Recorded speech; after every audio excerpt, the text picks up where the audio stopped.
গেল জানুয়ারিতে Australian open টেনিসে নারী এককে দারুণ পারফর্ম করে রানার আপ হন চীনের কিওয়েন ঝেং। দ্বিতীয় চাইনিজ নারী হিসেবে খেলেছিলেন অস্ট্রেলিয়ান ওপেনের ফাইনাল। ঝেংয়ের এ সাফল্যের সঙ্গে মিশে আছে বাংলাদেশের নাম, কারণ ঝেংয়ের কোচ ছিলেন বাংলাদেশের আক্তার হোসেন। বর্তমানে চীনের বেইজিংয়ে এক টেনিস একাডেমিতে কোচ হিসেবে কাজ করছেন। বাংলাদেশের টেনিসে আন্তর্জাতিক অঙ্গনে নেই বড় কোনো সাফল্য। জাতীয়, জেলা ও বয়সভিত্তিক পর্যায়ে টুর্নামেন্ট হয় খুবই কম।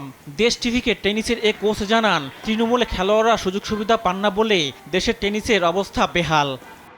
বাংলাদেশে বয়সভিত্তিক টুর্নামেন্টগুলো তুলনামূলকভাবে অনেক কম, আর যারা জেলা পর্যায়ে জেলা ভিত্তিক যে খেলোয়াড় আছে তারা অনেক সুযোগ সুবিধা থেকে বঞ্চিত।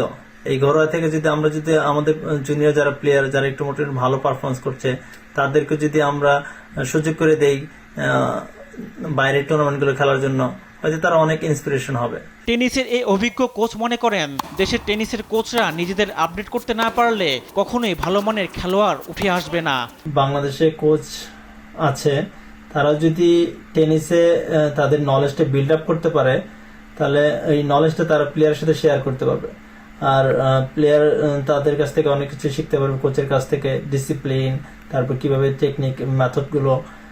দেশের টেনিস নিয়ে কাজ করার সুযোগ আসলে বাংলাদেশের টেনিস নিয়েও কাজ করতে চান আক্তার হোসেন। রিফাত আঞ্জুম, দেশ টিভি, ঢাকা।